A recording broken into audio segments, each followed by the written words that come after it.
And so be it. And yet the people of the country will suffer as a result of that. What's the better system? Yeah? But democracy, as a result of the way it is defined, means that if you've got the absolute majority in a place like that, you do exactly what you like. And therefore, what Bilo said, it comes to the person, the leader of the majority of the party that holds the power in that place.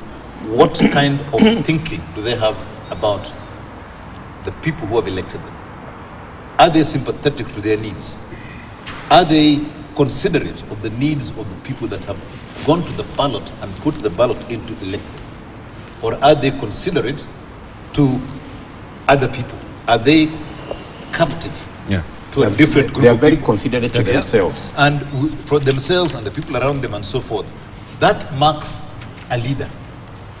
When a leader speaks for the people and rallies the people around him to work for the people, then it works. And sometimes that calling them to work for the people may go completely against what they have been talking amongst themselves. Thank you. Right? The cost of living you're talking about in this country, as we've said, I think, and I've said this every single time we've discussed it, the first thing you do in any organization is cut your costs. Cut your costs, cut your costs.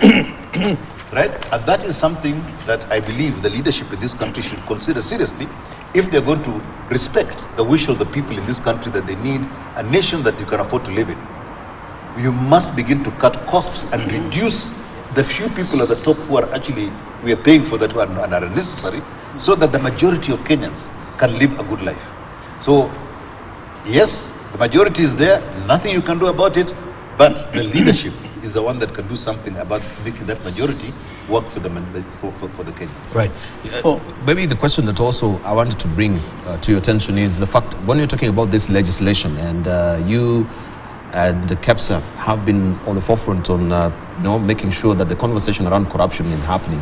Just on Monday, we were or was it on Tuesday, we were celebrating the Anti-Corruption Day. Yeah. And this piece of legislation that really seeks now to give a leeway to convicted officers or individuals to run for office again, that is being contested, even from from the Ethics and Anti-Corruption Commission. You really want to comment on that, because it seems we have a constitution which the laws are not any longer normative, but they're becoming relative laws. That now, if it's not really suiting my condition, I will have a legislation through the Act of Parliament that will enforce another law that is running concurrently and flying in the face of what the Constitution says. And it seems this is what we are doing right now. We have all these acts, but we're still amending because now we want... We don't support corruption in any form or other, and we don't support any legislation that allows or eases around the corruption issue. As a business community, we don't, right? And for whatever we can do with that particular thing that is coming through, we're going to oppose it.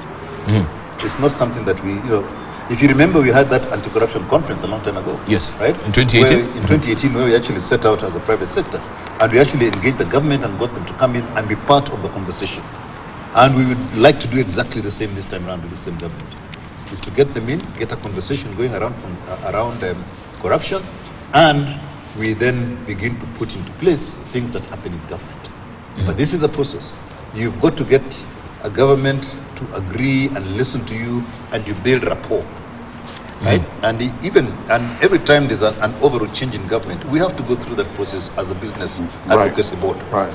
In 2002, when KEPSA was formed, it was around getting a dialogue with government, and then you were told, you guys go back, there's too many of you trying to speak on behalf of the private sector, get one body. And KEPSA was formed as a result of that. And then we were able to have dialogue with the government. When the next government came in, the rural government came in, for the first year and a half, we were finding it difficult to get conversations going with them. But we kept chipping away until eventually we were able to get to a point whereby we are not an opposition. We are an advocacy group. And an advocacy group will talk about issues and try and bring those issues to light and get the government to discuss those issues, and we get to a point where we are all in agreement, and especially for business advocacy. So we, as KEPSA, you will not see KEPSA going on the street and shouting. Our principle has always been we engage and we have dialogue.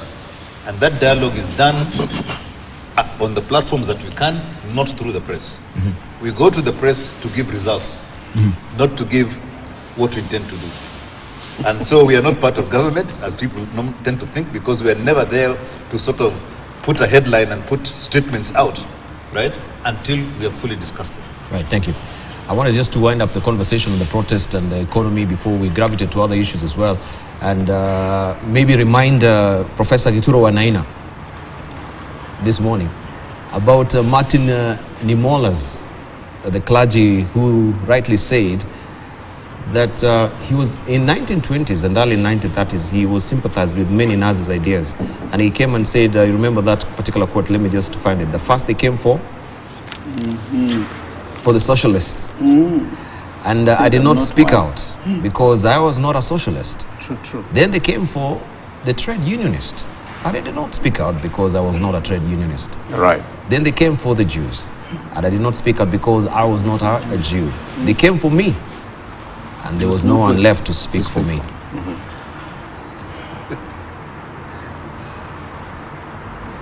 So you say Utadu? I'm not saying. Because you say the demonstration says Utadu. Anyway, I wonder if my director has the clip on the appearance of the Energy CS before the Energy Committee regarding the petroleum deal. But before, you wanted to say something? I was thinking we seem to be bypassing this aspect of democracy. There are certain principles that are critical for a democracy to work. And there are many alternatives to democracy, including mobocracy. For democracy to work, the rule of law must be upheld. For democracy to work, there must be separation of power, the separation of power between, say, the legislature and the executive, which we're not seeing much of now. And there must also be separation with the judiciary. My premise is that if people try to tamper, and in regard to the law that you say a member of parliament bring about, if it goes against this constitution, as long as we remain with the judiciary, an independent judiciary, and so far I have no reason to have doubts on our judiciary, it will be shut down. But at the same time, the bar, in terms of rights and responsibility, if people are going to mandamana and destroy people's things, we must find a way to regulate without violating the constitution.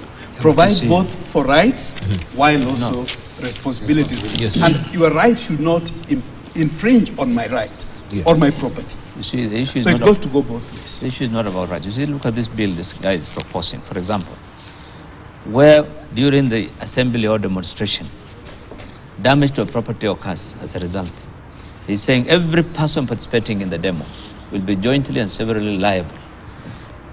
Let me tell you, you are walking in a demonstration, demonstrations, and one person does something wrong.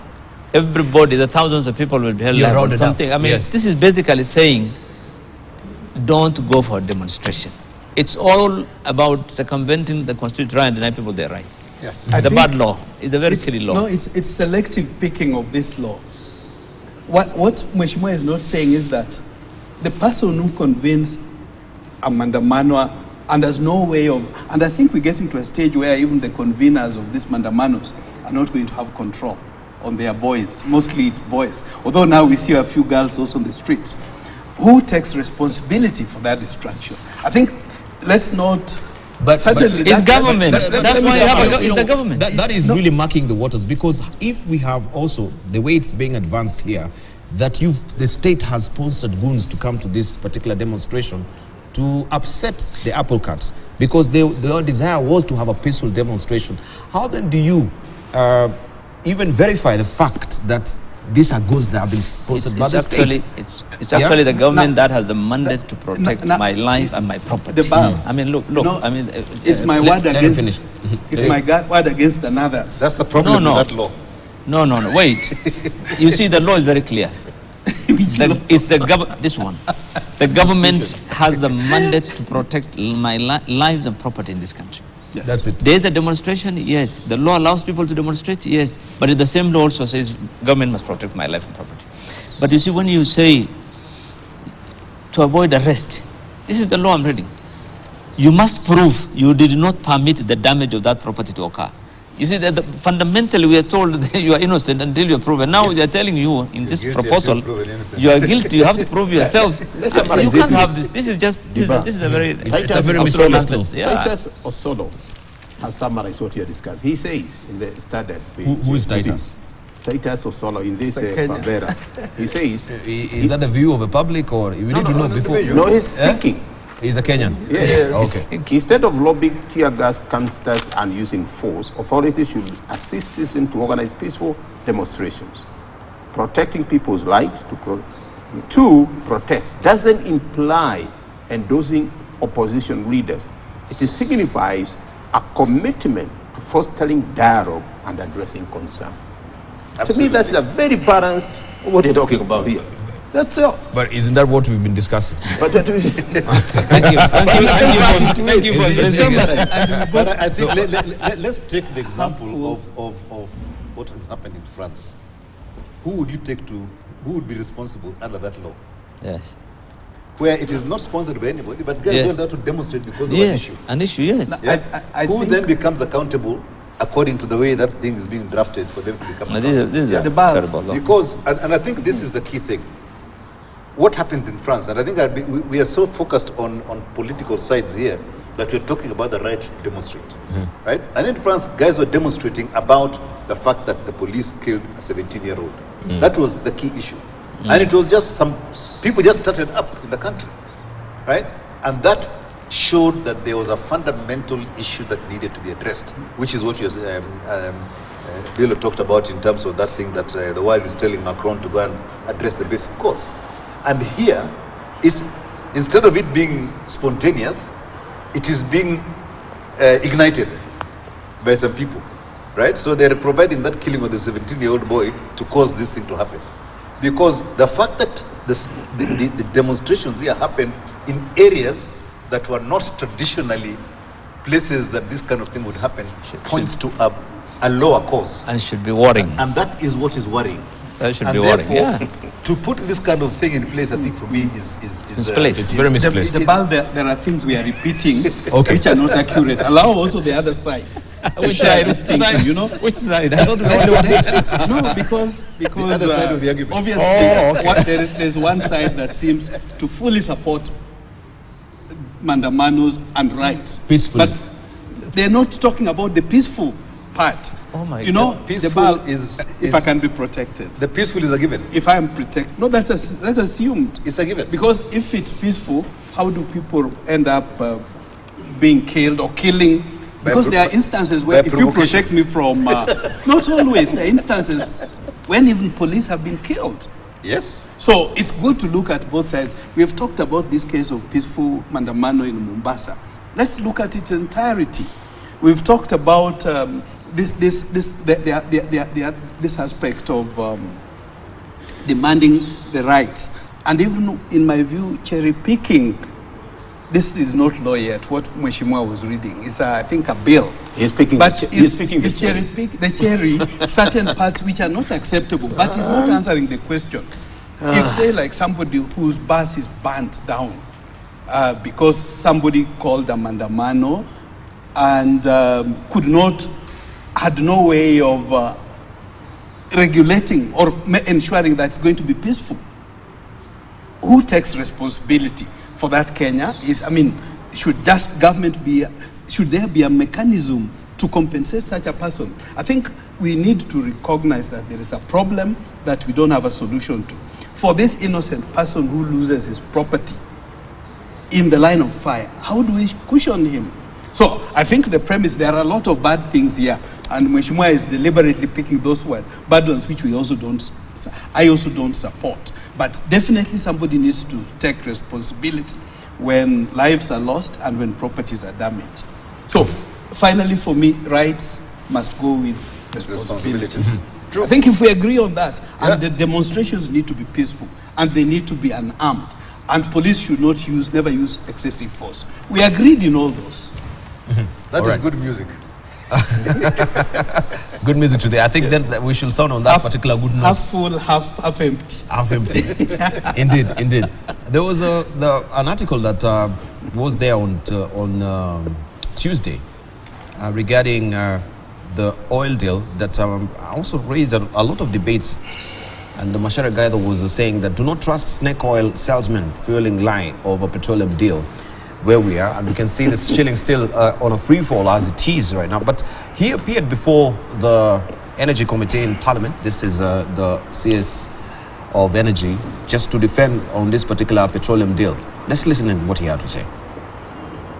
Should not expect, honorable members, that this should be the obtaining position with the field development when we bring the comprehensive full development report that will inform this House and the country that how profitable will it be to take this project to full financial closure and develop the oil fields. I think it will cost us some 3.4 billion to develop the whole infrastructure or set up before production.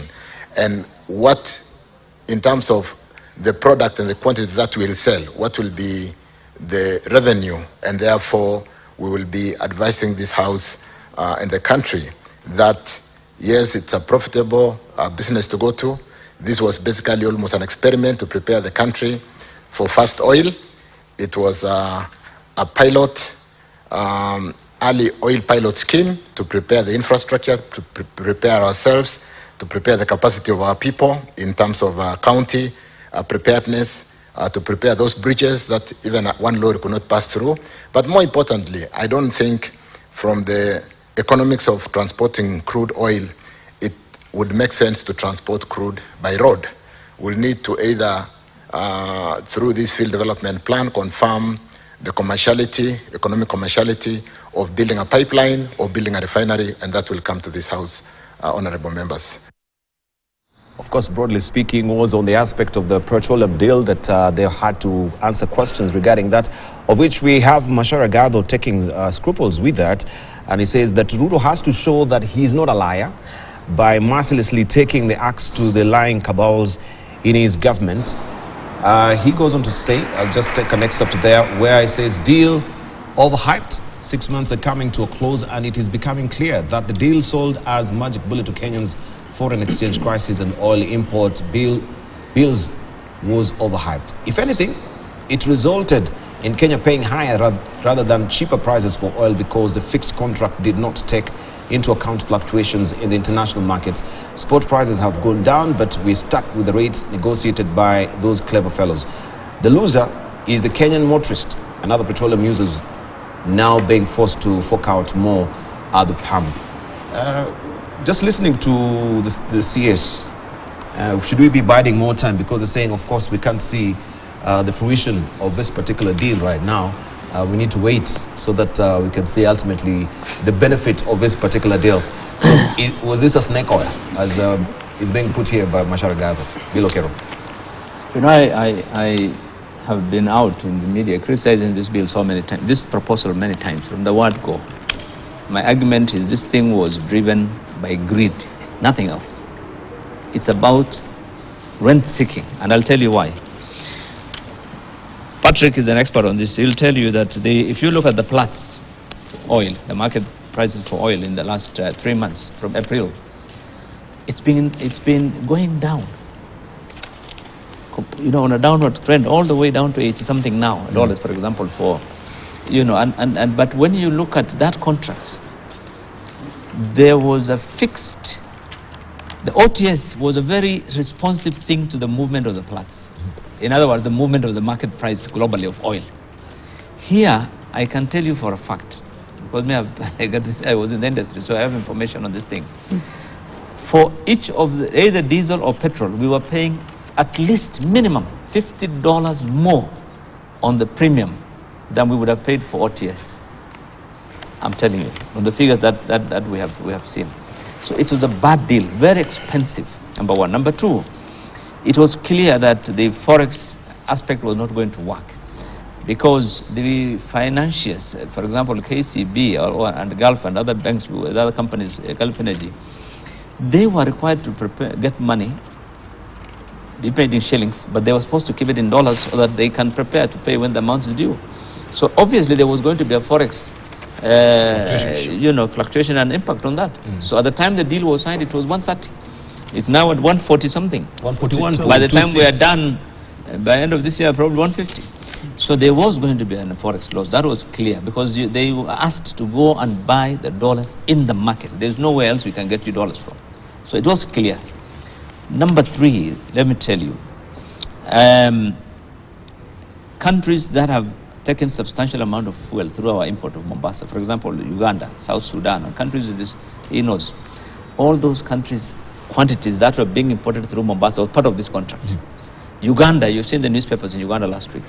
Uganda said, look, we have never been consulted by Kenya on this deal. We're out. They have got their own company, Vitol. They're getting into an agreement with Vitol to supply them directly. So this contract has quantities that the government doesn't know what to do with, which would have gone to Uganda, which would have gone to, those countries. So I think the way this thing was being done, in my view, was a very bad deal. OTS was a very effective, efficient way of handling, and has been very efficient. Government would not have got involved in this. Now government is stuck. They are going around negotiating, and those guys are businessmen. They ask for premiums, you have to pay that premium, it's very high. $50 more than what they would have got if we were on OTS. The forex deal is there, you'll still lose money. And what happens if the money gets used by Treasury or by KCB? You'll still end up again. So now we are in a crisis of sorts. I think we should not jump into everything. Government should allow certain things that the private sector has been doing to be done. And you must not get involved in everything. And they have done this in cooking oil, in every industry. They're trying to tweak. And in the process, give themselves more problems. Is that expert? Let me just weigh in here. And just remind us and Kenyans of what happened to Kenya Airways. Yeah, it's a player of KQ. Yeah. The one thing that led to the downsliding of KQ was that they decided to hedge on fuel. They decided to take that business themselves. Correct. And begin, because they thought we are a big consumer, therefore we can play in this space. And when they did that and they hedged fuel and the prices dropped, they lost their competitiveness, and that is what began the downslide of KQ to now. KQ was going like this, it was flying. And that is what actually started the downslide. Now, we've done exactly the same thing here. We've gone into a space of buying and selling fuel, where the people who do it effectively, which are the traders of the oil companies or the big traders, have got a hand in so many places that they are able to balance out their gains and losses as the prices change all over the place. And that is why you find that the people we are dealing with, they don't want to deal with the government. We are dealing with the state oil corporation, which is Saudi Aramco. We are dealing with Enoch and ADNOC. Those are not government. They are state oil corporations. Those state oil corporations have got trading arms, and it's those traders that actually put that contract together. Because for them, they guarantee a margin here, and somewhere else they've got a different margin and a different margin there, and all that balances out to give them a profit. So here, they said, okay, fine, we've got somebody here who wants fuel, let's get into a contract with them and we fix it. That's what traders do, right? So we did go to a government, we went to a trader, and that trader has got us by the shorts. Exactly. And doesn't matter what we do, we need to go back to what had been established and has been working for years, whereby the traders are the ones who bid, and they give you a spot price, which is, and a spot price, those prices would normally not last more than 3 months, and that's why the forward trading on the open tender system is only 3 months, because beyond that things will change, and somebody is going to get seriously burnt if you go beyond 3 months. And even in that 3 months, companies get burnt, but it's only a short amount because it's a short period and you can recover. But here we went for 6 months and we are continuing with that. This nation has to be very careful, very, very careful. That what we're doing there, whilst it may seem on the surface to be right, you need to be a huge, huge player in the oil trading area for you to be able to balance out your losses and gains. And I think the volumes that Kenya has are such that they're not in the world. You know, they're not in that world that can start begin so we can lose a bit here and gain a little bit there. Ours will be loss. So why would the government also be hiding under the fig leaf of this is a government-to-government deal, if this is a government-to-traders deal? I think they're not being sincere. I think that is, Macharia Gaid was said, you know, he's actually, what he has said there is that really we need to completely lift the veil. Before he even came up with this, I mean, the conversation has been this is a government-to-government. And now the revelations are diametrically different. This is not really a government-to-government. Governments don't deal in fuel. They don't deal in It is state corporations. If you go to Malaysia and talk to Malaysia, it will be Petronas they should deal with. Even here, it is not dealing with government. Even here, they are supplying Gulf and Galana private companies. They are not supplying a state-owned corporation where it was. No. National Oil Corporation. No, they are not supplying national oil. It is Sonangol. It is not the government of Angola that is But you see, Patrick could not have agreed that, so we had to get him out. No. That was the reason I left. I think it was just time for me to leave. It's time to leave. Which I can really do appreciate. But my position. No, before Patrick is going, we always said that Thursday should be gazetted as a boardroom meeting day. So he has a meeting. But briefly, because this and what also we've seen happening in Tanzania, there is also an intent. I just wanted you to also just contribute briefly on that before we continue the conversation, just in line with the government-to-government sort of deals. Because the port of Tanzania has been given to a Dubai conglomerate to operate. And I know also this country, we are headed there, just looking at the dailies as well, the government is trying to farm that particular deal with Dubai as well. There's a very interesting editorial tools that we do have here. This was from Gado, and we can see some of the parties are celebrating there. If we just take it in full, this is Tanzania ports under new management, and we can see Sulu. We haven't seen it. Yes, there you are. So see, we are already creating a lot of jobs for Tanzanians. This is what Suluhu she's saying there. But you can see what is happening in between there. There is a briefcase with a wad of cash flowing from Dubai. And every party now, the CCM, the media, everyone is celebrating. But also look at that particular ship that is now sailing away, the Dubai world. The gold, the diamond, the cobalt, the wildlife, the sovereignty, etc., is being questioned. And there was also this one. This is a crooked deal. And Parliament is on the shoulders of Sumia. And you can see the Dubai world and the wads of cash that is jutting out there. This is on the second time. And who are celebrating? The Dubai conglomerate. They are tossing, or toasting, I should say. Let me quickly give a view on this before I leave. If you look at the successful ports in the world, right? Dubai as a port, Singapore as a port, they've been successful. Hong Kong as a port, Felixstowe as a port, right? All those ports started off as efficient ports in their own right.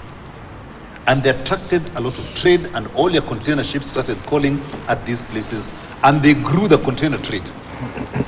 So what has happened is these ports have decided that they're going to now become part of the logistics chain and offer their service to other places. Yeah?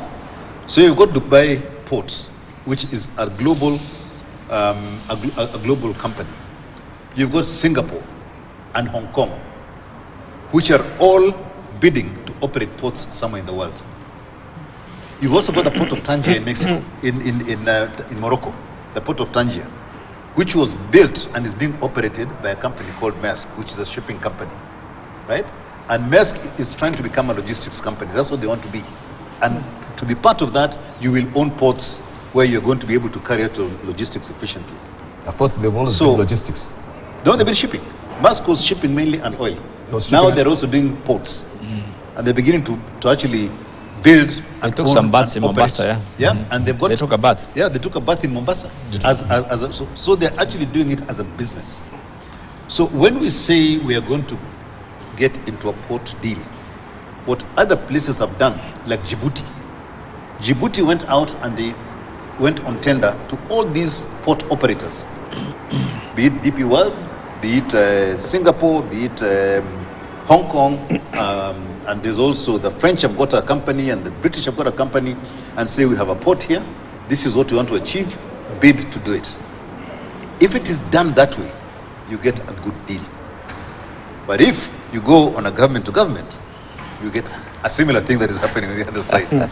So getting somebody else to run your port is not a bad idea at all. It is how you get it to happen that is the issue, right? Dubai World have run ports in other parts of the world which are very successful. And they're making money by doing so. And those people have got ports that are working, and because of the link they have to DP World, they are sending traffic to those places so that those people are actually getting business. And in fact, if we had done Lamu port the right way, we could have actually gone out on a global basis to get people who are looking for transshipment facilities to actually partner and build Lamu port. And probably somebody like Maersk could have come in and said, we'll build so many berths because we need it, and then other people will come there to now be coming to collect. And then we'd have been the landlord. Yeah, so you become the landlord and these guys come and put facilities in. So I think that the whole essence here, right, and these cartoons are warning us. Correct. Let us not go direct. Let us go on a very transparent and open procurement process that brings efficiency to our ports and also will then attract volume and traffic to our port, because the people who are running it have got the connections to bring volume into that place. It reminded me when I was at USIU. Right. Allow me just to thank...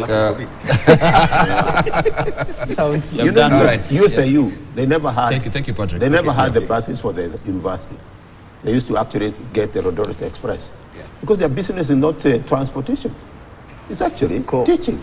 That's not their core business. So that you don't have an idle asset. That was, you leverage on the efficiency of a company. That's all. That's the bottom line. You see, But But transparency... you have there's a lot of transactions hidden in inefficiency. So I don't want to make something efficient so that I can still benefit. This thing of the oil, there are futures. You know, it's taught everywhere in the world. There are options. There are swaps. But in that confusion, somebody's benefiting. That's bottom line. Right. You wanted to say something? Yeah, just that, Bal, you know, being in the media, you probably know better than I or most of us. Bad news sells. And I would be a bit slow before I pass judgment. In terms of caution, that let's get things done right, Mama Sulu and all that, that's right. But part of why I'm saying this is that when it comes to the energy issue from Dubai, for me, I would take the position that I don't have sufficient information to say this was bad or this is right. Why do I say that? I say that because we know there was and there's still a problem of shortage of hard currency. I would be more concerned about the implementation. Was this done above board? Was it done competitively? Did we get value for money? I don't have answers to those questions. But if the question to those answers is no, then obviously it's a bad deal. So for me, the premise is that the principle and the intention may have been good, but the manner in which it's implemented is what may be defective. It would be wrong for us just to take that everything government does is bad. There are a few instances, and there are governments that do things in the interest of their subjects. There are not many. So again, I can understand why Kenyans would be skeptical. Thank you. Bill? on the port, I think we discussed it here just before the election. Remember when there was a letter that came out from Treasury? Yes. That DP World is taking over the port in Mombasa. And we said the issue was not about the merits of that, of whether DP can run the port. DP is running over nearly 80 ports, I think, in over 40 countries. Right. And you know, it's one of the largest companies running ports across the world. That's not the issue. But the issue was about, yes, the procedure, the manner in which these things are done. For example, this is a very small country. Our KPA, Kenya Ports Authority, has been running very efficiently, by the way. It's making profits, 3 billion, 4 billion, 5 billion. They've been making profits, very profitable. And it handles, I think, you know, quite a substantial amount of volumes for all the landlord countries, you know, here. So I think if the government decides to privatize, which they did from 2013, 2003 when Kibaki came first. You remember that's when the first tender was done. You know, and at the time it was, I think, Singapore and Japan, several countries. But why do you need to? If you are doing this thing efficiently and it's profitable and it's whatever, why do you want to privatize? That's been the question all along. And this is why you find leaders in Coast Province have always been arguing that no, you can't privatize this thing because there's the likelihood of loss of jobs and so forth. But if the government then could have been transparent on the way some of those things are done, you know, the government can come up with facts and say, look, guys, we're operating at 50% capacity. If these guys come, they will invest. And we'll go to 100%. They will double the number of employees. You know, you need to sell the idea to the public. But when these things are not forthcoming and you only read about letters flying out of treasury, then of course Kenyans are concerned. Yes. Right, gentlemen. I think we are pinched for time. I really want to thank you so much for your contribution this morning. Maybe just to give closing remarks, 30 seconds, beginning with you, Professor Gituro. 30 seconds, I will still remember what I normally say. Unlike the brain, the stomach alerts you when it's empty. Is it still empty? The stomach has been alerting Kenyans. Yes. You can interpret, but unlike the brain, our stomach alerts us when it's empty. How is that alert manifested? Through protests or through... That is the interpretation now. Really, what the point I'm making here, we need to step back and really treat Kenyans with a level of respect, with a level of intelligence. We have to. I think so. All right. Yeah. The ball I read somewhere, I think there's National Treasury team somewhere in London trying to appetite big bonds. Investors for bonds. So we go the Sukukwe and the Samurai bonds as well. Yeah, I know we didn't have time for that, yes, but my premise is that there's this sleeping gold mine, the diaspora, that we are not tapping enough of. Maybe next time we can talk a bit more about that. Let government engage them. There may be small actors, people who send $100, $1,000 and so on. Thank you. But at the end of the day, if it's all collected, it's significant. Thank you. Thank you. Bill, you closing remarks? No, mine is, you know, we have a country, we have a nation that we need to... I still think we are a country. You're not yet a nation. No, we are a nation. We are a nation, and we need to protect our nation. So I think both parties really in this cost of living saga need to move back from the brink, and need to appreciate the larger picture, which is really to ensure the integrity of this country. You know, that's the most important thing at the end of the day. Yep. Yeah. Thank you, Bill. I wanted to thank you so much also.